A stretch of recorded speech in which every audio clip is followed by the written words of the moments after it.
Welcome back to Texas Top Homes. Joining us in the studio right now is one of Texas' top realtors, Cory Meals with Rematch Signature Properties in Sherman, Texas. Cory, thanks for being here today. Thanks for having me, Tracy. So, Cory, do you help sellers prepare their homes to sell, things like decluttering, staging, those kinds of things? I do. Whenever I'm going on a listing appointment, oftentimes a seller will ask me, what do you think should be done before we put it on the market? And it surprises me. Sometimes they're wanting to do what I would consider to be a little bit above and beyond. And each property is going to be different. You just have to take it on a case-by-case basis. Some people ask, should we replace this flooring? Should we paint these walls? Or, should we get all of this stuff moved out of this room and into storage while we've got it on the market?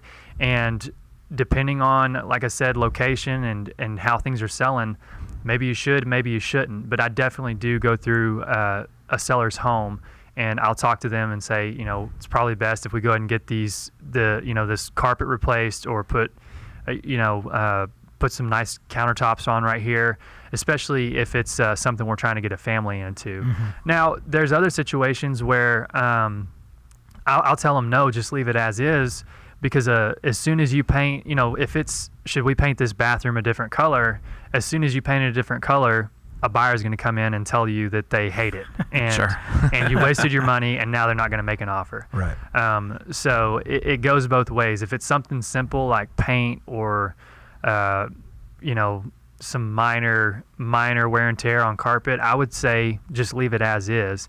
If it's something significant like the dog has chewed the bottom half of your doors off, probably get that taken care of. So, and especially decluttering, that's a big thing. I almost always recommend that, because unless they're at a point where they just can't afford the storage, if they've got that much stuff, Sure. that's a different story anyways. But That show is called Hoarders. Right. Hoarders, Right, exactly. right, right. So, I do recommend that, and just almost kind of depersonalizing the home so that a new buyer can walk in and see their family running Sure. through the halls and in the living room, and as opposed to seeing somebody, pictures of somebody else's family up on the wall. Definitely. Mm-hmm. What about like some landscaping out in front? I know everybody says, first impressions are everything, so maybe freshen up the front yard a little bit if it needs it. Absolutely. I think that's huge with your first impression is the curb appeal. Mm-hmm. Well, actually, your first impression of a home is going to be what they see online. Sure. And then once they pull up, I've had buyers, when we pull up and get out of the car, it's just like, nope, we don't even have to see the inside. And I'm like, no, you should see the inside. Right. And working with buyers and sellers gives me insight on how each one thinks, and especially whenever I've got buyers that have that mentality of, if it looks ugly on the outside, I'm not going to bother with the Sure. inside. So Sure. I do think that that's very important to have nice curb appeal. Now, I'm not saying you have to go out and spend, an arm and a leg trying to get it perfect, but it's got to be presentable, and it's got to have some, at least show that there's potential to get it to what a new buyer would want. Definitely. I know, talking with agents in the past, sellers don't have to spend a lot of money to really make the house. You touched on it, just, a little bit of paint, maybe some good cleaning, couple new shrubs in the front yard, mow it, some flowers out in the flower beds, and away you go. They're talking very little money to actually not only help the house sell, but probably in turn get more money for the house if it looks a little bit nicer than when you started. Exactly. And on top of that, this is another thing that I encourage my sellers to do, because I know what it's like to be in an inspection period with a buyer. Sure. And whenever you see some of those surprises that come up, I always encourage my sellers to have a pre-listing inspection.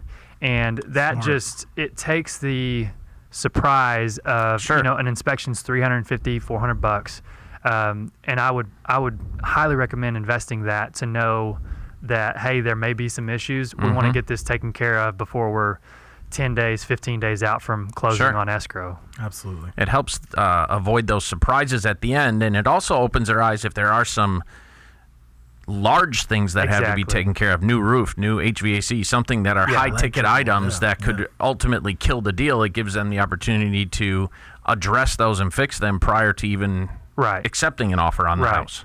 And it also makes a buyer feel more comfortable. On one of my listings right now, I had a showing yesterday, and I said, when I got done showing them my listing, I said I'm going to email over the inspection report and a copy and a list of what they've corrected on that. Sure. And they were just like, "Oh, really? You can provide that?" And I was like, "I still recommend you get your own." Right. But this just gives you some insight on the property. It gives buyers confidence to make an offer on that bet. property. Yeah, I believe smart. it. Cory, what's your website and phone number if somebody wants to get in touch with you? My website is corymeals.com, and my phone number is 903-821-9326.